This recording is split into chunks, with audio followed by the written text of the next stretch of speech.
नवमो अध्याय। कुमारजी आज्ञा गर्नुहुन्छ, हे अगस्त्य मुनि।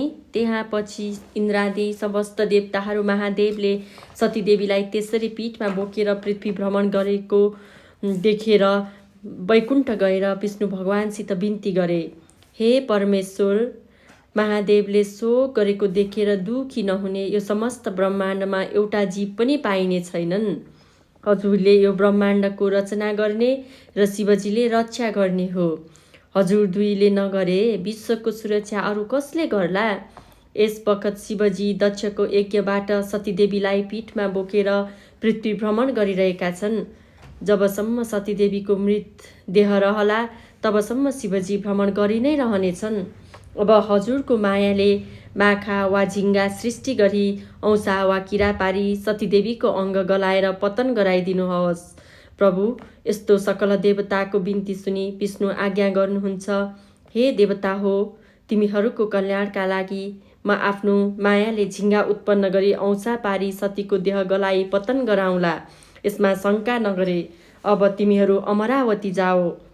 भगवान विष्णुको यस्तो आश्वासन पाएपछि देवताहरू हवस् भनी विष्णुलाई दण्डवत गरी प्रणाम गरी आफ्ना लोकमा फर्के। अनि विष्णु भगवानले आफ्नो मायाद्वारा झिङ्गा उत्पन्न गरी औँसा पारिदिए। अनि सतीदेवीको शरीर टुक्रा टुक्रा भएर पतन भयो। जहाँ जहाँ अङ्ग पतन भयो त्यहाँ त्यहाँ एक एक पीठ उत्पन्न हुन गयो। त्यहीँ ब्रह्माजीले एक एक स्वयम्भूलिङ्ग उत्पन्न गराए। सबभन्दा पहिले नेपालमा गुह्य पतन भयो। नेपाल पीठ गुह्येश्वरी देवी, चन्द्रघण्टा योगिनी, सिद्धेश्वर महादेव उत्पन्न भए। शिवशक्ति स्वरूपले रहे। त्यस पुण्य भूमिमा इन्द्रादि देवता आई तपस्या गरे। ईश्वरी प्रसन्न भई सत्य, त्रेता, द्वापर र कली गरी चारै युगमा देवताकै नामले प्रख्यात भए भनी वरदान दिइन्। फेरि वाराणसीमा शिर पतन भयो।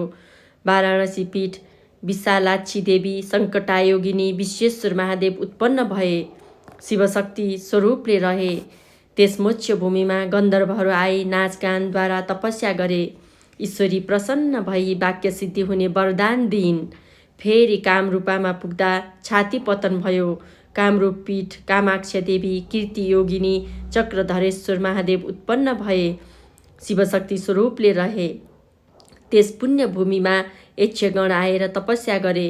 ईश्वरी प्रसन्न भएर स्वर्ग, मर्त्य, पातालमा सदा यक्षगणका नामले विख्यात हुनेछौ भनी वरदान दिइन्। फेरि पौरबन्दमा गएर दाहिने कान पतन भयो।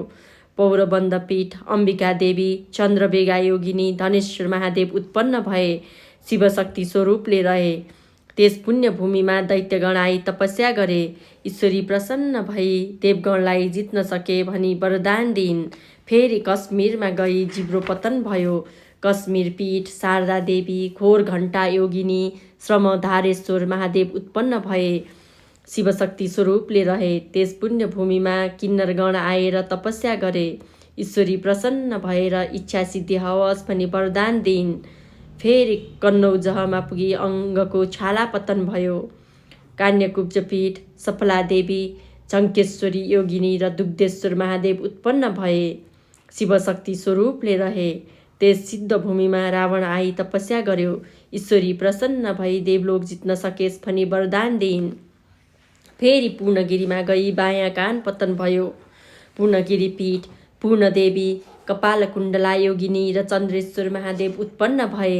शिवशक्ति स्वरूपले रहे। त्यस मोक्ष भूमिमा गन्धर्वहरू आएर नाचगान गरी तपस्या गरे। ईश्वरी प्रसन्न भई इन्द्रका सभामा नाचगानमा कहिल्यै नचुके भनी वरदान दिइन्। फेरि अस्तातकमा पुग्दा दाहिने हात पतन भयो। अस्तातक पीठ कर्तेश्वरी देवी, एकाक्षी योगिनी, निद्रापतेश्वर महादेव उत्पन्न भए। शिवशक्ति स्वरूपले रहे। त्यस पुण्य भूमिमा राधिकागण आएर तपस्या गरे। ईश्वरी प्रसन्न भई तिमीहरूको सदैव कृष्ण दाहिना अनुकूल रहन् भनी वरदान दिइन्। फेरि चामुण्डाचलमा गई बाउ पतन भयो। चामुण्डाचल पीठ पुकम्बी योगिनी, चामुण्डा देवी र इच्छा विरुकेश्वर महादेव उत्पन्न भए। शिवशक्ति स्वरूपले रहे। त्यस सिद्ध भूमिमा नारद मुनि आएर तपस्या गरे। ईश्वरी प्रसन्न भई तिम्रो वाक्य सिद्धि हवस् भनी वरदान दिइन्। फेरि एकावीरमा पुग्दा बायाँ हात पतन भयो।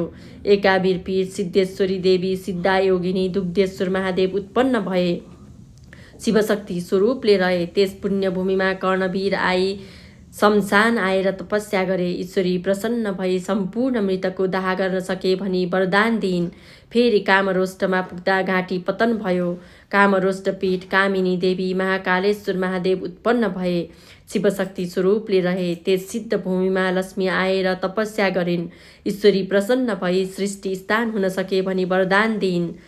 फेरि त्रिश्वेतमा पुगेर मलद्वार पतन भयो। त्रिश्वेत पीठ महाकालेश्वरी देवी विकट दन्ता योगिनी त्रिपुरेश्वर महादेव उत्पन्न भए, शिवशक्ति स्वरूपले रहे। त्यस मोक्ष भूमिमा यमराज आएर नाना उपचारले पूजासहित तपस्या गरे।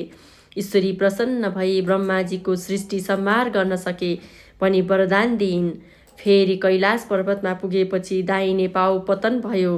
कैलाश पीठ पार्वती देवी अम्बिका योगिनी विश्वम्भरेश्वर महादेव उत्पन्न भए, शिवशक्ति स्वरूपले रहे। त्यस मोक्ष भूमिमा ब्रह्मा आएर अनेक स्तुतिसहित तपस्या गरे। ईश्वरी प्रसन्न भएर वरदान माग भनिन् र ब्रह्माले तिनै लोकमा सृष्टिकर्ता हुन पाऊँ भनी वरदान मागे। ईश्वरी प्रसन्न भई तथास्तु भनी वरदान दिदी भइन्। फेरि भृगु क्षेत्रमा पुगी उपल्लो दाँत पतन भयो। भृगुपीठ शारदा देवी ब्रह्मदाह योगिनी सत्येश्वर महादेव उत्पन्न भए, शिवशक्ति स्वरूपले रहे। त्यस सिद्ध भूमिमा धर्मदत्त राजा आएर योगमागले तपस्या गरे।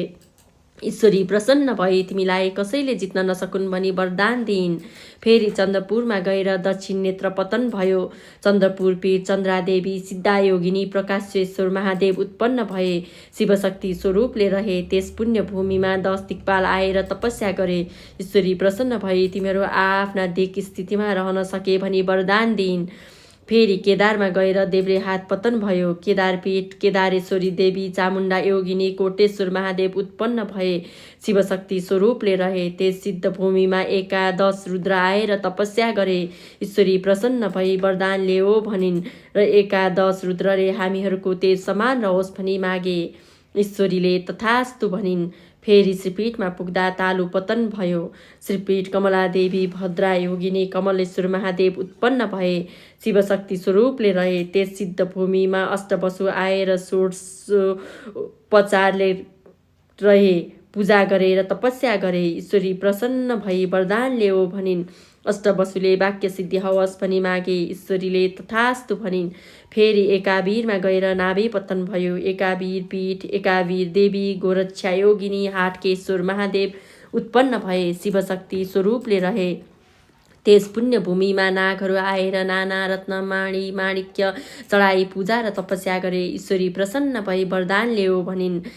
नागहरूले सप्त पातालको आधिपतित्व प्राप्त होस् प्रभु भनी मागे। ईश्वरीले तथास्तु भनिन्। फेरि जालान्धरमा पुगेर तल्लो ओठ पतन भयो। जालान्धर पीठ चाल्पा देवी ज्वालामुखी योगिनी पिचासेश्वर महादेव उत्पन्न भए, शिवशक्ति स्वरूपले रहे। त्यस सिद्ध भूमिमा कामधेनु गाई आएर नित्य दूध अर्पण गरी तपस्या गरिन्।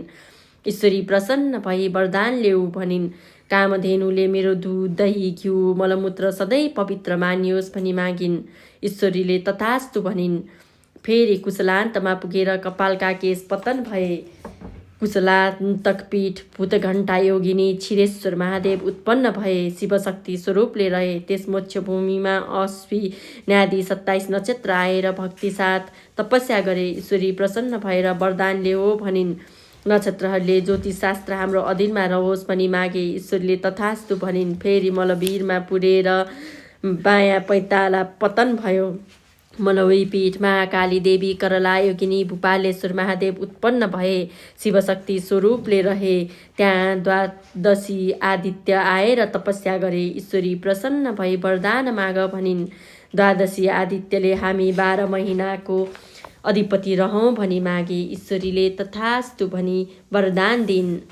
फेरि देवकोटमा पुगेर बायाँ घुँडा पतन भयो। देवकोट पीठ भद्राक्षी देवी ललिता योगिनी र मातेश्वर महादेव उत्पन्न भए, शिवशक्ति स्वरूपले रहे। त्यस पुण्य भूमिमा मेषादि 12 राशि आएर तपस्या गरे। ईश्वरी प्रसन्न भई वरदान माग भनिन्। राशिहरूले मनुष्यहरूमा हाम्रो अधीन रहोस् भनी वरदान मागे। ईश्वरीले तथास्तु भनी वरदान दिइन्। फेरि गोकर्णमा पुगेर बायाँ कान पतन भयो। गोकर्ण पीठ भैरवी देवी एकजङ्गा योगिनी योगेश्वर महादेव उत्पन्न भए। शिव शक्ति स्वरूपले रहे त्यस सिद्ध भूमिमा विष्कुम्भावी योगहरूले ठुलो कष्ट सहेर तपस्या गरे। ईश्वरी प्रसन्न भएर वरदान ल्याऊ भनिन्। ती योगहरूले ज्योतिष शास्त्र हाम्रा अधीनमा रहन् भनी मागे। ईश्वरीले तथास्तु भनिन्। फेरि अट्टहासमा पुगेर तल्ला दाँतहरू पतन भए। अट्टहास पीठ भ्रामरी देवी शङ्खधरा योगिनी सतपुतेश्वर महादेव उत्पन्न भए। शिवशक्ति स्वरूपले रहे त्यस सिद्ध भूमिमा बागमती आदि नदीहरू आएर जल चढाई भक्तिपूर्वक तपस्या गरे। ईश्वरी प्रसन्न भई वरदान माग भनिन् र बागमती आदि नदीहरूले हामीमा भुक्ति मुक्ति दिने अधिकार होस् भनी मागे। ईश्वरीले तथास्तु भनिन्। फेरि मातुलेश्वरमा पुगेर दाहिने स्तन पतन भयो। मातुलेश्वर पीठ योगेश्वरी देवी पिङ्गला योगिनी बुदाराधेश्वर महादेव उत्पन्न भए। शिवशक्ति स्वरूपले रहे त्यस पुण्य भूमिमा कश्यपादि ऋषिहरूले तपस्या गरे। ईश्वरी प्रसन्न भई वरदान ल्याऊ भनिन्। ती ऋषिहरूले चारै वेद हाम्रा अधीनमा रहन् भनी मागे। ईश्वरीले तथास्तु भनिन्। फेरि विश्वमा पुगी बायाँ स्तन पतन भयो। विश्वपीठ भुवनेश्वरी देवी भुवना योगिनी कृष्ण वर्णेश्वर महादेव उत्पन्न भए। शिवशक्ति स्वरूपले रहे त्यस सिद्ध भूमिमा श्रीकृष्ण आएर तपस्या गरे। ईश्वरी प्रसन्न भएर वर माग भनिन्।